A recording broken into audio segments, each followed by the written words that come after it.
Hola, clase, muy buenos días.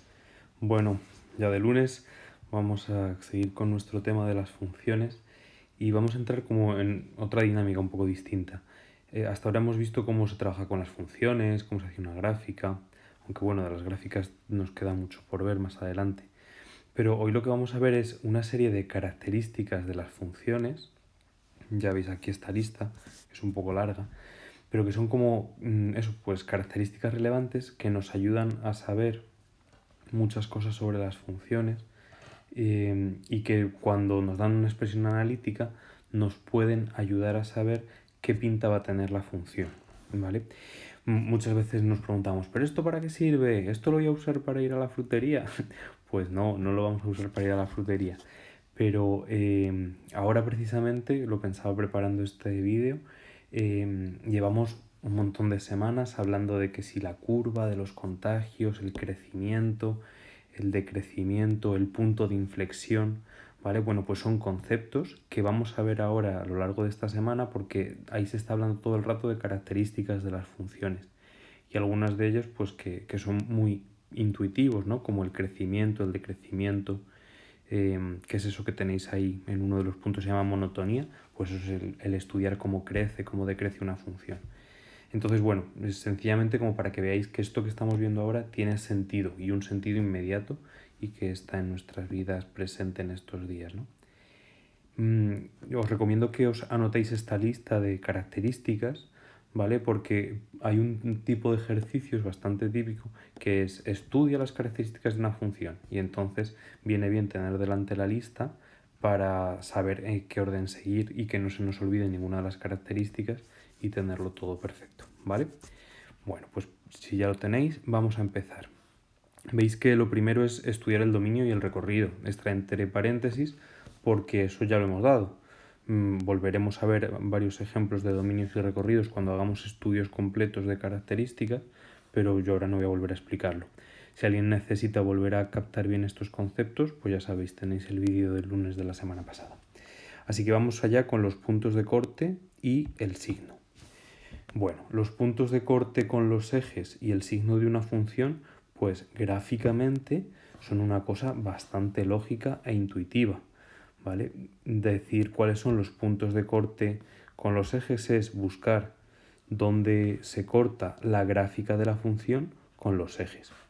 Normalmente empezamos siempre por el corte con el eje y, ¿vale? El eje y corta la función en este puntito de aquí, ¿verdad? En el 0, -1. ¿Cuántos puntos de corte puede haber con el eje y? Pues o uno o ninguno. No puede haber nunca más de uno, porque si hubiera más de uno, querría decir que la función es algo así, ¿verdad? Y esto sabemos que es imposible, que esto no es una verdadera función, ¿vale? Entonces, como las funciones siempre tienen que cumplir esa propiedad esencial de las funciones, no puede tener más de un punto de corte con el eje y. Bien, una vez que he localizado el punto de corte con el eje y, pues puedo ir a buscar los puntos de corte con el eje X, ¿verdad? Y son pues muy sencillitos también de ver. El -3, 0, el -1, 0, y este que está aquí en medio pues será más o menos el 1,5, ¿verdad? 1,5, 0, o 3 medios, 0. Bueno, me seguís, ¿no? Yo ahora esto lo único que tengo que hacer es escribirlo. Punto de corte con el eje Y, pues el 0 menos 1. Puntos de corte con el eje X, el -3, 0, el -1, 0 y el 3 medios, 0. ¿Vale? Bueno, por refrescar conceptos, ¿esta función es inyectiva? Pues no, no es inyectiva, porque estos puntos verdes que he marcado, estos puntos de corte con el eje X, son 3, ¿vale? Entonces sabemos ya que la función no es inyectiva. Bueno, pero sí que es verdadera función. Vale, como veis entonces aquí la única complicación que hay gráficamente es no equivocarse en cuál es la coordenada que es 0 y cuál es la coordenada que es número. Vamos, una cosa que sabéis hacer todos perfectamente. Bueno, y luego el otro concepto que está aquí involucrado es este del signo de la función. El signo de la función hace referencia a si la función es positiva o es negativa en un intervalo indeterminado, ¿vale? Entonces, ¿qué significa que la función sea positiva? Pues ser positivo es, obviamente, que la función está por encima del 0, o sea que es positiva en este trozo de aquí, ¿verdad? Son resultados positivos de la función, son valores de i positivos, y también este trozo, ¿vale? ¿Y dónde es negativa? Bueno, pues cuando está por debajo, ¿vale? En este tramo es negativa y en este tramo es negativa, ¿verdad? Insisto, nos referimos a resultado de la función, o sea, a valores de f de x, a valores de y. Entonces, ¿cómo se expresa el signo de una función? Bueno, pues se expresa mediante intervalos, ¿vale? Tenemos que decir que la función es negativa, pues desde el menos infinito hasta el 3, ¿verdad? En todo este intervalo de las x, cuando yo a la función le meto una x que esté entre menos infinito y 3, la función será negativa. Ahora, en este otro intervalo, si yo meto una x que esté entre menos 3 y menos 1, la función será positiva. De nuevo, si yo meto una x que esté entre menos 1 y 3 medios,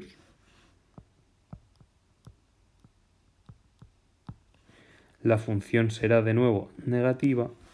Y por último, cuando yo meta una x mayor que 3 medios, o sea, en el intervalo 3 medios más infinito, la función volverá a ser positiva, ¿vale? Entonces, como veis, si tengo la función dibujada, es muy sencillo. Solo tengo que ver en qué zonas está por encima del eje X, en qué zonas está, por encima del eje X, en qué zona está por debajo del eje X. Y bueno, pues sencillamente marcar esos intervalos en los que es negativa o en los que es positiva, ¿vale?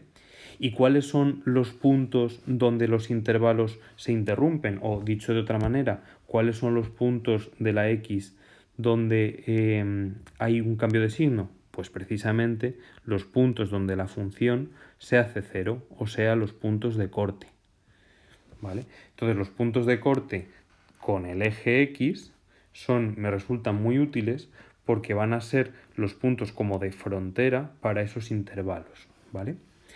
Aprovecho para hacer un comentario. Daos cuenta que aquí estoy hablando de puntos, entonces es el punto menos 3, 0, menos 1, 0, 3 medios 0, ¿vale? Y que esto que he escrito aquí y que voy a poner ahora aquí son intervalos del eje X, ¿vale?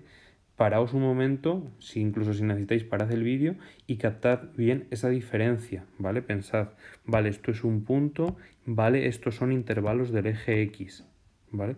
Porque soy muy consciente de que como todo se hace con paréntesis, que es una notación matemática no muy buena, puede muchas veces inducirnos a error, ¿vale? Bueno, con esto que hemos razonado aquí, podemos poner ya cuáles son los intervalos de signo de nuestra función.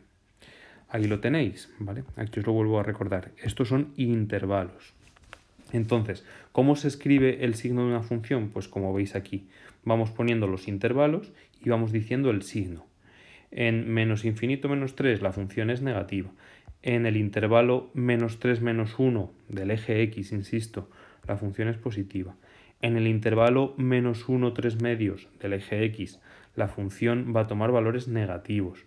En el intervalo menos 3 medios más infinito, o sea, para x mayores que 3 medios, la función va a tomar ya siempre valores positivos. ¿Estamos de acuerdo entonces? Vale. Bueno, pues espero que haya quedado claro este concepto de el punto de corte con los ejes y del signo de una función. Hasta aquí gráficamente. Pero puede que nos den funciones que sean muy difíciles de representar, que nosotros no sepamos a priori representar, y entonces nos pidan estudiar los puntos de corte y el signo.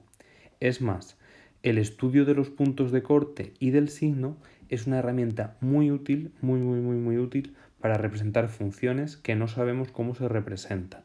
Entonces vamos a ver cómo se hace. Entonces vamos ahora al puntos de corte con los ejes y signo, ahora el concepto analítico. Nos dan una función, un polinomio de grado 3, rar1, que no sabemos así a priori cómo se representa. Y lo que vamos a hacer es estudiar estas dos características. Primero, igual que antes, empezamos a estudiar el punto de corte con el eje Y. Fijaos, aquí está el cuadrado clave que tenemos que recordar para saber hacer un punto de corte con el eje Y. Cortar con el eje Y quiere decir que la coordenada de ese punto tiene que valer, la coordenada X tiene que valer 0, ¿vale? Porque en el eje Y todos los puntos que están sobre el eje Y tienen la coordenada X igual a 0. Entonces, en la práctica, ¿esto en qué se traduce?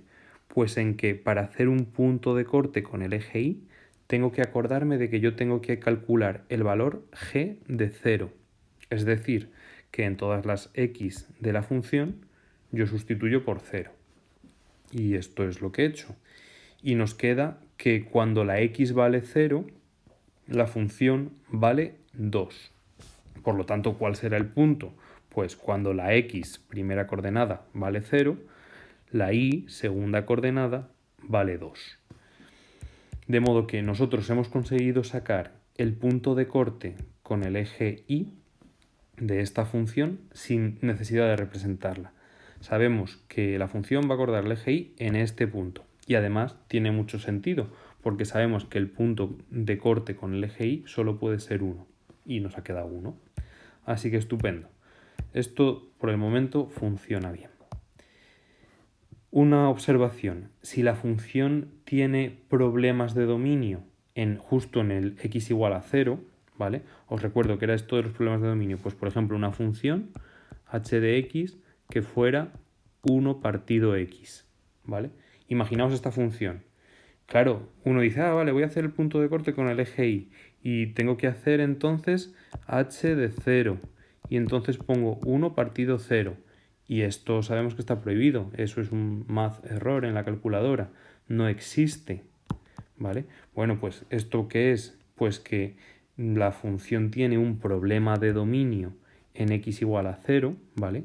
Como dividir entre 0 está prohibido, resulta que es que el 0 no está dentro de los valores posibles para la x, y entonces, ¿qué es lo que pasa? Que no hay punto de corte con el eje y, ¿vale?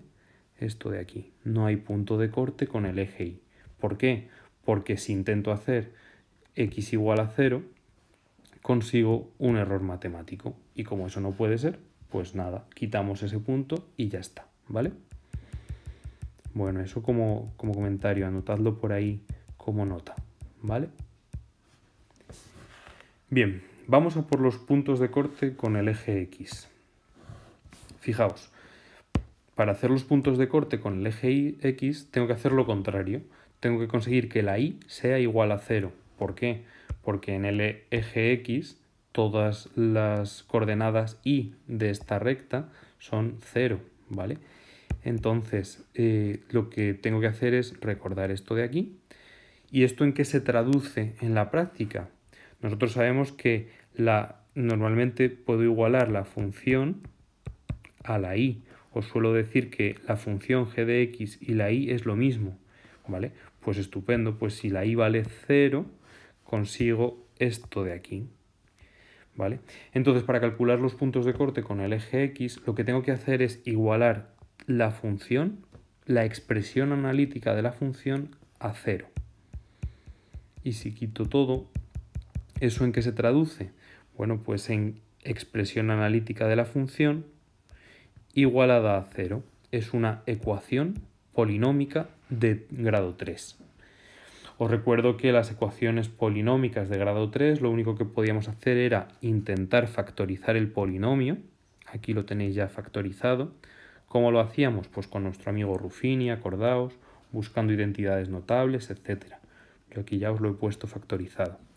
Y que luego, una vez que ya teníamos el polinomio factorizado, se descomponía de esta forma que aparece aquí, ¿vale? Si una multiplicación de 3 factores polinómicos es igual a 0, quiere decir que puedo igualar cada uno de esos factores a 0 y que cada una de estas mini ecuaciones que me han quedado me va a dar una solución diferente, ¿vale? Bueno, borro todo esto amarillo, que no nos deja ni ver, ¿vale? ¿Y qué es lo que obtenemos entonces? Pues obtenemos 3 soluciones. Igual que hacíamos antes, si estos son los valores de x, ¿cuál tendrá que ser el valor de y? Pues el valor de y tendrá que ser todo el rato 0. ¿Y qué es lo que tenemos entonces? Pues que los puntos de corte son el -1, coordenada x, 0, coordenada y, el 1, 0 y el -2, 0. ¿Vale? De nuevo os limpio esto para que lo podáis anotar. Entonces ahí tenemos calculados los 3 puntos de corte de nuestra función g con el eje x. Y de nuevo esto tiene sentido, porque así como en el eje y solo podíamos tener un punto de corte, aquí sabemos que en el eje x podemos tener varios puntos de corte y que eso no da ningún problema. Bueno, pues parece que la cosa va bastante bien, ¿verdad? Nos faltaría ahora intentar estudiar el signo de la función. Para estudiar el signo de la función, lo que nosotros tenemos que hacer es lo siguiente. Fijaos, ¿os acordáis de las inecuaciones y de la tabla de signos que hacíamos? Bueno, pues esto es prácticamente lo mismo. Nos hacemos como una especie de tabla de signos, ¿lo veis? En la que estos números de aquí, los que pongo aquí, son los valores de corte con el eje x, igual que lo habíamos visto antes gráficamente. Si lo necesitáis, volved un poco para atrás en el vídeo y veréis que habíamos razonado que los puntos donde la función iba a cambiar de signo eran justamente los puntos de corte con el eje x, ¿vale? Entonces, por eso, en mi tabla de signos, la que estoy haciendo ahora, tengo que poner esos puntos de corte con el eje x. La coordenada primera, la coordenada x. De nuevo, tomad nota de esto. Si tengo puntos con problemas de dominio, por ejemplo, la función 1 partido x que os decía antes, esos puntos con problemas de dominio, en este caso era, por ejemplo, el valor x igual a 0, también son puntos en los que el signo puede cambiar, ¿vale? Y por lo tanto, también tendríamos que introducirlos aquí, en la tabla de signos. ¿Está claro? Bien, pues si esto está claro, vamos entonces a ver cómo se remata esto. Veis ya que es muy fácil. Una vez que tengo construida la tabla de signos, ¿vale? Pues lo de siempre. Lo más fácil es tomar algún valor que esté dentro de esos intervalos que yo me he puesto, ¿vale? Pues aquí he cogido el -3, el -1,5, ¿vale? Porque no puedo coger ni el -2 ni el -1, pero sí que puedo coger un número decimal entre medias, y etcétera. Bueno, y lo que hago es calcular en la función g de x el valor que queda, ¿vale? Estas cuentas pues las podéis hacer vosotros. Si yo hago g de -3, pues aquí tengo que poner -3 al cubo, más 2 por -3 al cuadrado, menos -3, menos 2. Hacéis esas cuentas y al final veis que os quedará un número negativo. Si metéis estos números aquí, de nuevo, con la calculadora, calculáis y queda positivo. El 0, bueno, pues el 0, ya sabemos que nos quedaría 0 más 2 por 0 menos 0, pues ¿qué es lo que nos va a quedar? Menos 2. Que por cierto, acabo de ver que esto está aquí equivocado. Esto sería menos 2. ¿Vale? Bueno, seguro que muchos de vosotros os habéis dado cuenta. Bueno, lo corregís, ¿vale? En la explicación que os he dado, solo es añadir el menos delante. Este menos de aquí. Total, bueno, lo que os decía, que tenemos entonces la tabla de signos y ya con la tabla de signos podemos escribir el signo de la función. ¿Y qué es lo que tenemos que decir? Pues que en el intervalo menos infinito menos 2 la función es negativa. Antes, cuando habíamos hecho el ejemplo de de la función vista gráficamente, lo ponía con palabras, negativa, positiva, negativa, positiva. Ahora lo he puesto con símbolos matemáticos. Hacerlo de este modo o hacerlo con palabras es igualmente válido, ¿de acuerdo? Entonces, ¿qué es lo que pone aquí? En el intervalo menos infinito menos 2, la función es negativa. En el intervalo menos 2 menos 1, la función es positiva. En el siguiente intervalo es negativa y en el siguiente positiva. Ojo, No penséis que siempre una función va a alternar negativo, positivo, negativo, positivo. Podéis encontrar algunos ejemplos en los que no hay esta alternancia. Así que esta tabla de signos siempre hay que hacerla, ¿vale? Muy bien. Bueno, pues con esto querría mostraros que con estos datos, ¿vale? Son los mismos datos que hemos sacado, lo único que he quitado las cuentas. Aquí hay que corregir lo que os decía, esto es el 0 menos 2, ¿vale? No os olvidéis. Bueno, pues con estos datos quería comentaros que nos ayudan muchísimo a saber qué pinta va a tener una función. Fijaos, yo ya solo con esto puedo intentar hacer lo que se llama un esbozo de la función. Lo primero que me pongo es el punto de corte con el eje y. Yo sé que la función corta en el 0 menos 2. Pues si marco el menos 1, menos 2 está ahí, ¿vale? Pues ya sé que la función tiene que pasar por este punto de corte. Y sé que también que tiene que pasar por los 3 puntos de corte con el eje X, que son el menos 1, 0, el menos 2, 0 y el 1, 0, ¿vale? Por lo tanto, sé que tiene que pasar por aquí y por aquí, ¿vale? Y además conozco el signo de la función en cada uno de los intervalos, ¿vale? Sé que en todo este intervalo largo, el menos infinito menos 2, la función va a ser negativa. Por lo tanto, tiene que hacer una cosa tal que así. Luego sé que la función en este intervalo va a ser positiva. Por lo tanto, tiene que hacer una cosa tal que así. Tendrá que subir y volver a bajar. ¿Por qué volver a bajar? Porque tiene que pasar por este punto. Y luego sé que en el siguiente intervalo la función va a ser negativa y además pasa por el punto de corte con el eje X, por lo tanto tendrá que hacer una cosa tal que así. Y sé que ya a partir del 1 la función va a ser positiva. Por lo tanto ya tendrá que hacer así y ya será así hasta el infinito, porque no tiene más puntos de corte con el eje X, ¿vale? Entonces, sé que esto es una cosa bastante cutre, ¿vale? Pero ahora, si yo dibujo esta función con un programa informático, fijaos que no nos hemos alejado mucho de la verdad, ¿vale? Bueno, está un poco desplazada, pero si borro esto, fijaos, es la forma que nosotros hemos deducido que la función tenía que tener, ¿vale? Es cierto que no es perfecto lo que yo he hecho, ¿vale? No es perfecto, pero en esencia hemos obtenido muchísima información sobre la función real solo calculando los puntos de corte y los intervalos de signo, ¿vale? Entonces esto nos ayuda con unas cuentas que son sencillas, una ecuación como mucho, nos ayuda mucho a tener un montón de información sobre nuestra función. Bueno, pues hasta aquí este concepto de puntos de corte con los ejes y el concepto de signo. Y vamos a por un concepto más, que son los conceptos de simetría. Bueno, nosotros las simetrías sabemos lo que son, ¿vale? No hagáis caso de momento a esto que está aquí, la parte analítica. Vamos primero al concepto gráfico. Nosotros en funciones tenemos dos tipos de simetría. Esta simetría de aquí se llama simetría par.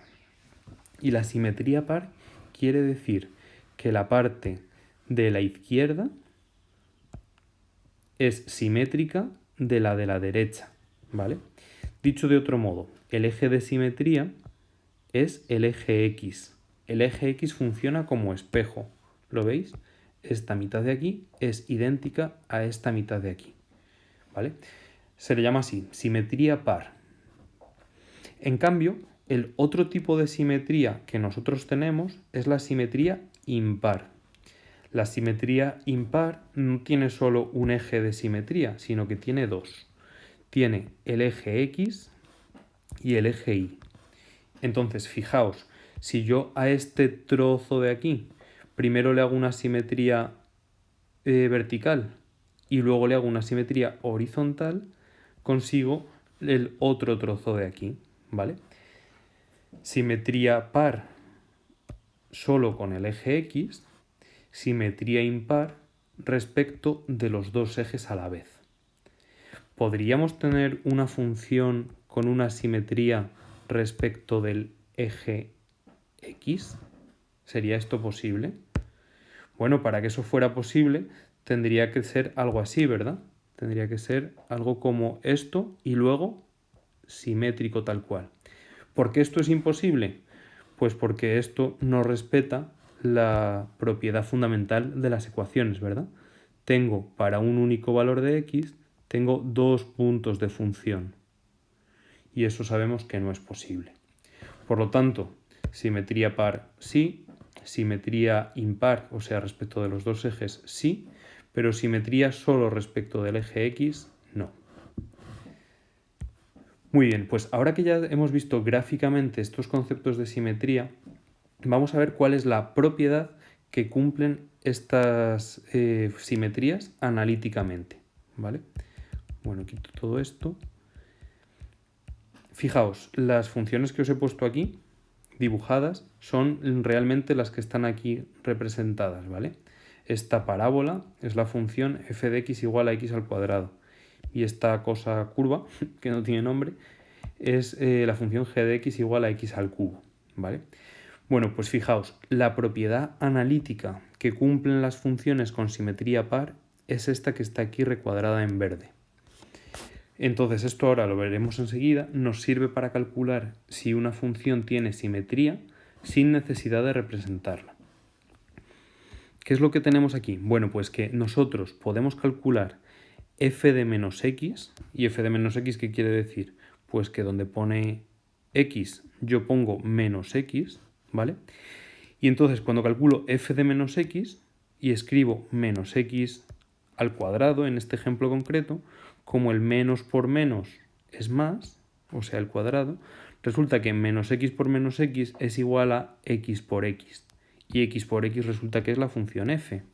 Por lo tanto, esta función, f igual a x cuadrado, cumple esta propiedad. Que cuando yo cambio la x por menos x, al final, por las propiedades intrínsecas de esa función, por las reglas de multiplicar, etcétera, y todo eso, todas las reglas matemáticas, consigo recuperar la función f como si yo no hubiera hecho ningún cambio. Entonces, esto es una señal de que la función tiene simetría par. Por otra parte, la regla que cumplen las funciones con simetría impar es esta otra de aquí. Cuando yo hago el cambio f de menos x, o sea, donde pone una x, pongo menos x, no recupero la función original tal cual, sino que recupero la función como si delante le pusiera un signo menos. Y esto lo tenéis ejemplificado aquí también con la función g. Cuando yo hago g de menos x, o sea, donde pone una x yo pongo un menos x, las propiedades matemáticas me dicen que menos x al cubo, o sea, menos por menos, menos por menos más, por menos menos, me permiten sacar el menos como del paréntesis, ¿no? Yo sé que menos x multiplicado por sí mismo 3 veces es lo mismo que multiplicar la x por sí misma 3 veces y luego poner el menos delante. Entonces, cuando yo hago el cambio g de menos x, lo que recupero no es la función g, sino la función g, que es esto de aquí, con un menos delante, ¿vale? Por lo tanto, esto es una indicación de que la función tiene simetría impar. Muy bien, bueno, estas son dos ejemplos, la función f, la función g, que son los más facilitos que tienen simetría. Y ahora enseguida vamos a ver un ejemplo de cómo se aplica esto analíticamente, que creo que puede resultar un poco más claro. Antes de pasar, sencillamente razonemos que una función no puede tener las dos simetrías a la vez, ¿vale? Sería imposible. Pensad vosotros por qué. Imaginaos cómo tendría que ser una función que tuviera las dos simetrías a la vez. Bien, dicho eso, un ejemplo muy típico, que es el estudia la simetría de las siguientes funciones. Te dan una función, ¿vale? O varias, y te dicen que estudies analíticamente si tienen simetría par y si tienen simetría impar. ¿Cómo se hace? Pues muy fácil. Recuadro mágico amarillo que tengo que saberme. Una función tiene simetría par cuando cumple esta propiedad de aquí, ¿verdad? Entonces, bueno, la función f yo ya la tengo, no tengo que calcular nada. Voy a calcular f de menos x, ¿vale? Entonces empiezo haciendo esto, calculo f de menos x. Donde pone x en mi función, yo pongo menos x. Entonces, aquí y aquí yo tengo que escribir menos x y menos x. Y quiero llamaros la atención sobre estos paréntesis que son fundamentales, ¿vale? Cuando hacemos una sustitución en una función, el paréntesis es muy importante porque es lo que hace que las operaciones que están involucradas afecten a todo lo que yo estoy sustituyendo, ¿vale? Regla así como general, en el tema de funciones, siempre los paréntesis mejor que sobren que no que falten, ¿vale? Bien, si yo hago estas operaciones, yo sé que como tengo un cubo, x elevado al cubo, sé que menos por menos va a ser más y que más por menos va a ser menos. Así que el menos lo puedo sacar fuera, ¿vale? Y aquí tengo un cuadrado, menos por menos más, el menos desaparece. Por lo tanto, la función f de menos x es esta de aquí. ¿Y qué es lo que tengo que hacer ahora? Pues si se tiene que cumplir esta regla de oro, pues sencillamente comparo lo que yo he calculado con la f de x original. Y me pregunto, ¿lo que yo he calculado será igual a la f de x original? Y entonces veo que las expresiones analíticas, aunque se parecen muchísimo, no son iguales, ¿vale? Si no lo veis del todo claro, podéis intentar dar algún valor. Entonces, si yo doy, por ejemplo, el valor 1, me queda un resultado diferente, ¿no? Aquí me queda menos 1, menos 2, menos 3, partido 1, y aquí me queda 1 menos 2, menos 1, partido 1, ¿vale? Ahora bien, esto de dar algún valor es algo que solo sirve para demostrar que las funciones no tienen simetría, ¿vale? Sin embargo, para demostrar que sí, o sea, encontrar una coincidencia, no basta. Habría que mostrar que todos los valores coinciden. Por lo tanto, no abuséis mucho de este truco de dar algún valor, ¿vale? Es mejor observar y razonar que esta función y esta no pueden ser iguales, porque este signo menos de que está aquí no aparece aquí y que no hay ninguna manera de transformar algebraicamente esto para que esas dos expresiones lleguen a ser iguales. Por tanto, ¿cuál es la conclusión? Pues que no hay simetría par. ¿Por qué? Porque estas dos funciones no son iguales. Vamos por último al estudio de la simetría impar. La regla de oro ahora es esta, ¿no? Que f de menos x tiene que ser igual a menos f de x. Bueno, ¿qué es lo que hago? Calculo esto y comparo, ¿verdad? Lo que pasa es que esto de aquí ya lo tengo calculado. Para algo he empezado por la simetría par. Por lo tanto, sencillamente tengo que calcular esto de aquí. Bueno, pues como veis ahí calculo menos f de x, ¿vale? Y insisto en esto. Menos f de x es poner un signo menos delante, ¿vale? Este signo menos de delante, bueno, yo puedo intentar simplificar un poco esta expresión. Sé que un signo menos delante de una fracción, yo lo puedo poner o arriba o abajo. Bueno, pues lo voy a poner arriba. Y arriba lo que ocurre es que cambia el signo de esto y cambia el signo de esto. Por cierto, este 4 ha aparecido aquí por la cara. A ver si lo puedo cambiar. Ahí, ¿vale? Es un 2, lógicamente. Lo importante de esto era que el menos ha cambiado en un más, ¿vale? Porque el signo menos afecta a todo. Bien, ya tengo calculado menos f de x. F de menos x lo conozco de antes, pues ahora lo que tengo que hacer es comparar, ¿verdad? Lo mismo, ¿será f de menos x igual a menos f de x? Pues me escribo la expresión de f de menos x, me escribo la expresión de menos f de x y comparo. Lo mismo, si queréis podéis intentar dar algún valor, ¿vale? Pero insisto, eso solo sirve para demostrar que no. No sirve para demostrar que sí. Por lo tanto, ¿qué es lo mejor? Pues razonar algebraicamente, ¿no? Y entonces vemos y pensamos que esto de aquí es imposible que sea igual a esto de aquí, porque no hay manera de transformar esto para que este menos se convierta en un más sin afectar también a este otro que sí que está en su posición correcta. Por lo tanto, de nuevo, estas dos funciones no son iguales y no hay simetría impar, ¿vale? Normalmente, ver que no hay simetría impar es un poquillo más complicado, ¿vale? para ver que si hay, pues enseguida al hacer las simplificaciones, como el ejemplo que hemos visto antes de la x al cuadrado, enseguida vemos que sí que se recupera la misma función. Y ya está. Esto de la simetría no tiene más misterio, ¿vale? El concepto gráfico yo creo que es muy claro y el concepto analítico pues veis que no es difícil de calcular si se va así paso a paso y comprendiendo bien estos dos cuadraditos de aquí que son fáciles de recordar. Bueno, pues con esto terminamos la explicación. Los deberes, ¿vale? Parece que son muchos, pero al contrario, es porque he quitado algunos apartados, ¿vale?